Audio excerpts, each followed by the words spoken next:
बहुत कोशिश हमने की कि फॉल ऑफ ढाका जिसको बोलते हैं उसको अपनी सिलेबस की किताबों से, तारीख़ से, मीडिया से परे कर दें, क्योंकि बड़ी तल्ख़ यादें इस तारीख़ के साथ हमारी वाबस्ता हैं। लेकिन हॉन्ट करता है ये दिन, बार बार आ जाता है, याद दिलाने के लिए कि हमने अपने बंगाली भाइयों के साथ बहुत बुरा सलूक किया था 71 में। बिल्कुल right, I agree with you. मैं इस बात से देखिए, तारीख को आप दबा नहीं सकते। ट्रूथ जो है ना वो सर चढ़ के बोलता है।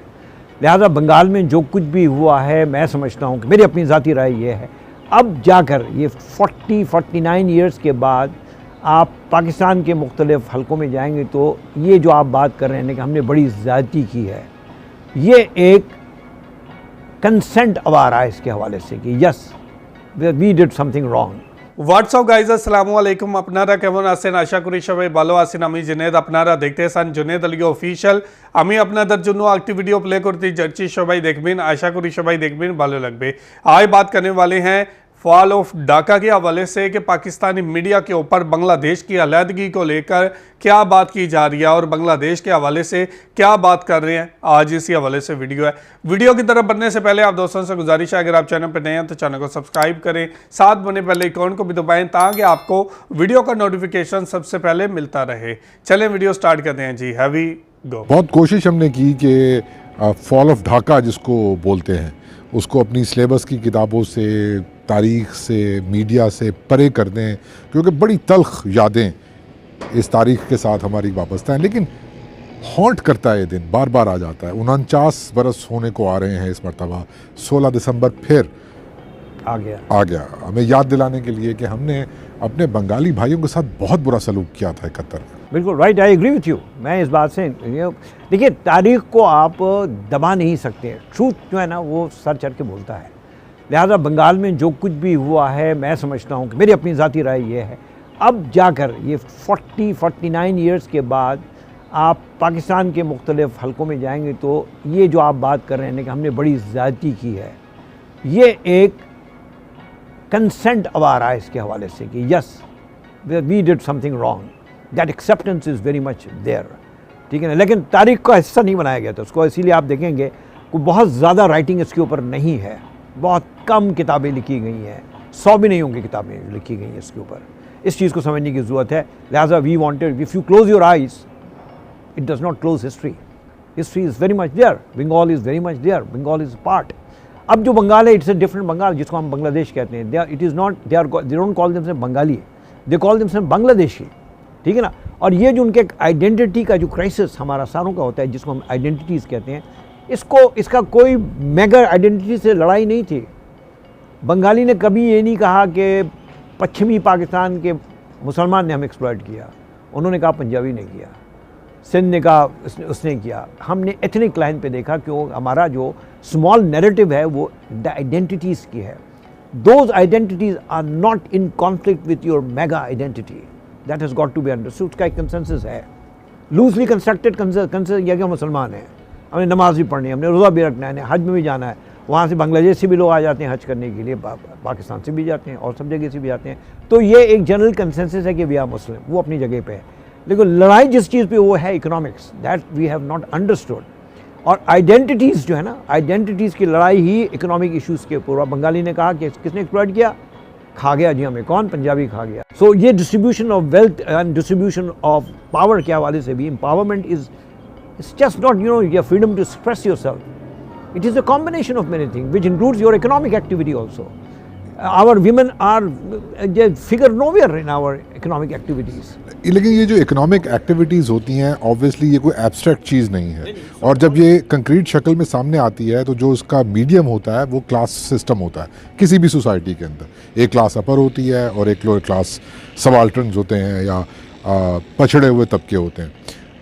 Punjabi, yes I can agree with this, लेकिन हम ये भी जानते हैं कि इकोनॉमिक इंटरेस्ट का या क्लास डिस्टिंक्शन का ये जो फिनोमेना है बहुत पुराना है।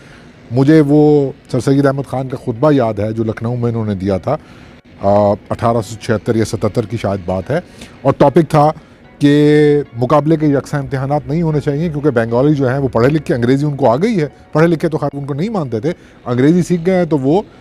एंड उन्होंने राजपूतों के साथ, हिंदू राजपूतों के साथ बात करते हुए कहा कि आप ये बर्दाश्त करेंगे कि एक बंगाली, आपके बाप दादाओं की तलवारें ये मतलब बर्दाश्त करेंगी कि एक बंगाली जो है वो कलेक्टर बन जाएगा, हाकिम बन जाएगा आप पे, मैं एक खंजर निकाल के रखूँ इस टेबल पे, तो बंगाली का कुर्सी पे बैठा हुआ है तो वो नीचे छुप जाएगा। और सब हंसे इस बात के ऊपर।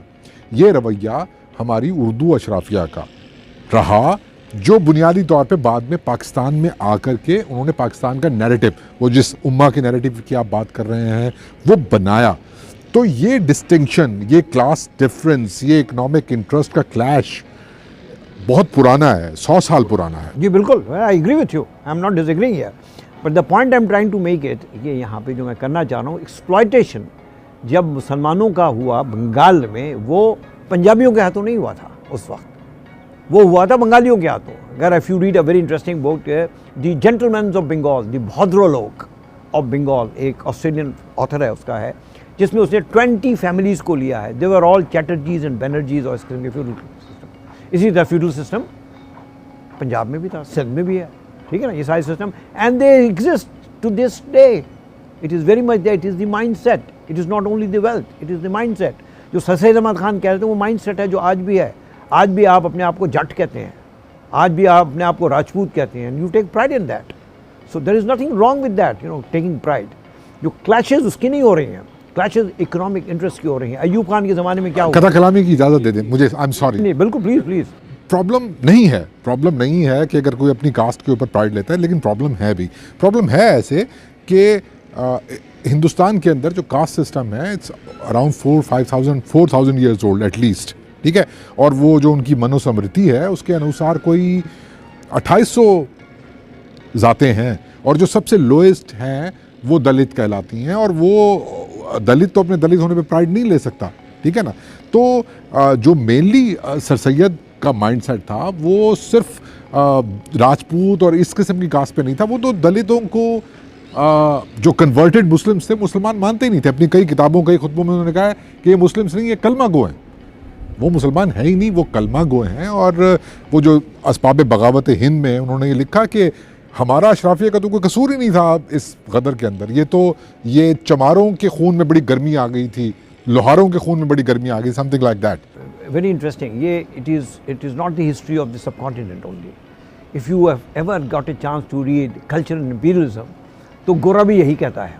गोरा चमार हो या एलीट क्लास का हो या रॉयल्टी का, वो क्या कहता है कि we are very sorry, I will show you the book, very interesting book by culture and imperialism by Said. उसमें वो कहता है कि whether you like it or you don't like it, we are born to rule and we will rule. That mental, you know, but ये mental attitude आया कैसे? ये राजपूत होने की वजह से नहीं आया या मुगल होने की वजह से, it is economic strength. Ayub created 22 families, out of that 22 families 21 were settled in west Pakistan, and only one family of AK Khan from Chittagong was counted in that 22 family. So economics contradiction जो है ना, प्राइड हर कोई अपनी जगह पे लेता है, ठीक है ना। हम जो देख रहे हैं ना, बड़ा नैरेटिव को देख रहे हैं, सर सईद अहमद खान वाली नैरेटिव को देख रहे हैं। हमने अपनी मिस्टेक से कुछ सीखा। हमारा मेरा जो एक सेंट्रल एसेंशियल पॉइंट है ना, वो जो हमारा एलिटिस्ट माइंडसेट है ना, जिसका जिक्र अभी आप कह रहे थे, सर सईद अहमद वाला mindset, that is still there. I think it is very much there, and that has created lot of havoc in our country. Economic progress का मतलब हरगिज़ ये नहीं है कि आपका माइंडसेट चेंज हो गया है। नहीं, माइंडसेट चेंज नहीं हुआ, आपका माइंडसेट अब भी वही है जो था, ठीक है ना। ठीक है, बहुत सारे रिफॉर्म्स आए, भुट्टो साहब की भी रिफॉर्म आए, उसके बाद सब्सिक्वेंटली अयूब खान का भी एक था, सब्सिक्वेंटली और भी रिफॉर्म्स आए हैं, लेकिन वो जो फ्यूडल माइंडसेट जिसको आपको कहते हैं ना, या इम्पीरियल माइंडसेट, ठीक है ना, और that remains, and that has not given us enough space to reexamine our history. Historical commission एक बना दिया, बाद में उसको पता चला है कि जनाब बंगाल से तो कोई नहीं है उस कमीशन में, हालांकि लिटरेसी रेट बंगाल का ज़्यादा था। फिर अयूब खान साहब ने कहा नहीं, अच्छा वी विल इंक्लूड फ्यू, मतलब पैट्रनाइजिंग। अब भी आपके पॉलिटिक्स कहते हैं टू पैट्रनाइज, आप पैट्रनाइज करते हैं या आप किसी के साथ अटैच हो जाते हैं, ठीक है ना, आप उसके क्लोज हो जाते हैं, then you become a hero. तो you will find some space in the political arena. political arena still remains in Pakistan essentially elitist, you know, and वो जो एक popular concept है freedom का, that is still missing in our society.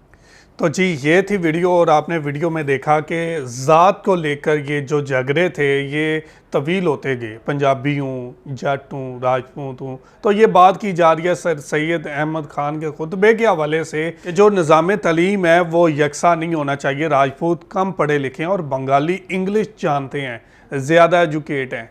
ये हिंदुस्तान जब एक था तब की बात है, तो उसके बाद भी देखें तो जो बंगाली थे वो ज़्यादा एजुकेटेड थे। आज भी देखें, आप किसी भी बंगाली से मिलें आपको वो एजुकेटेड नज़र आएगा।